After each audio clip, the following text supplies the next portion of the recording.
Hello, today is January 28th, 2015. I'm just going to update you on some news that I found out.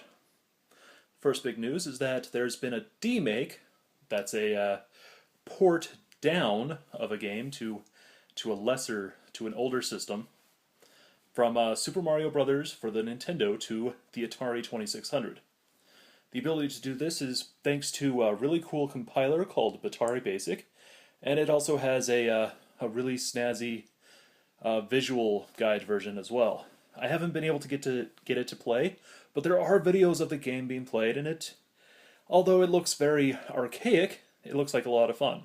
I look forward to finding out what else the wonderful Atari D-makers will make next.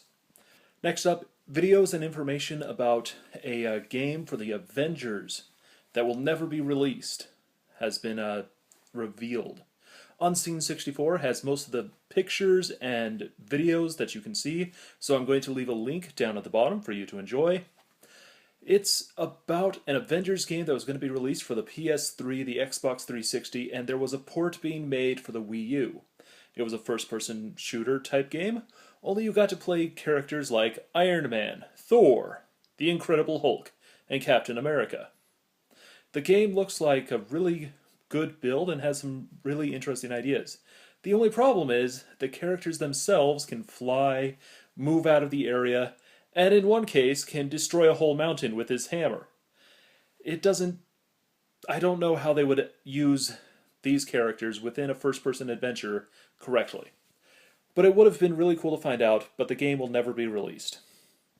California had a big arcade show, not an arcade show for vendors or people who are making games, but for people who are fans of games. So the arcade games were donated by people, and this was their first year. The California Expo, whatever. I don't know the initials for it, so don't ask me. It looked like a really fun place. They had 750 games. I don't know how many were pinball and how many were arcade, but that's a lot. You had to find something that would be fun.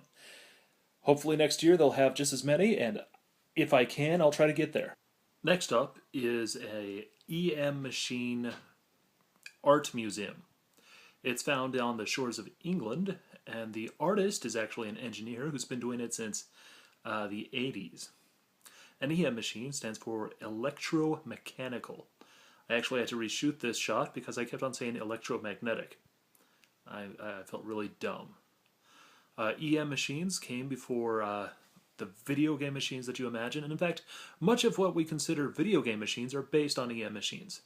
They're still around, and they're very useful, but the artistic side is really cool. I have a couple videos, but even if you watch them, you're going to be like, what the crap is this?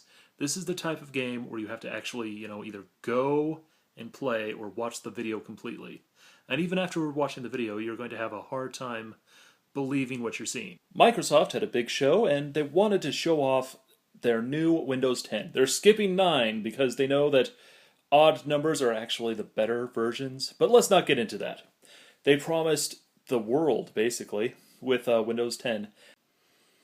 I didn't watch the show myself, simply because Microsoft presentations tend to be really boring. However, some really cool news came out.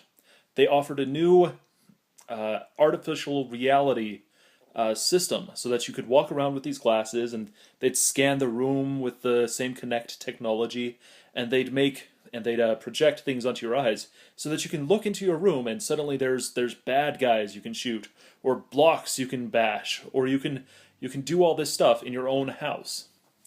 I don't really know what to think of this. It's an ingenious idea, but based on the previous technology with the Kinect, it looks like Microsoft has a good piece of tech, but they don't know what to do with it. Finally, and news that I'm really enthusiastic about, and I actually held this video off just because of this.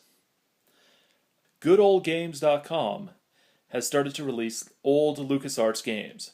They have a remake version of Grim Fandango, which looks amazing. I never got to play this game when it first released, so I can't wait to play it now. Other games being released are X-Wing, TIE Fighter, X-Wing vs. TIE Fighter, and other classic games that I'm sure some of you enjoyed, and if you never got to play it, please do. I'm not kidding you, I had a friend back in the day who had us call him Admiral because of his love for TIE Fighter.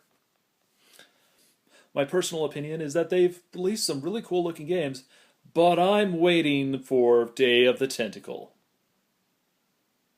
Well, okay, that's what I've got. I hope to see you the next time I make a video like this. I don't know when. I'm just doing this because other people have done it and it's kind of fun. Well, catch you next time.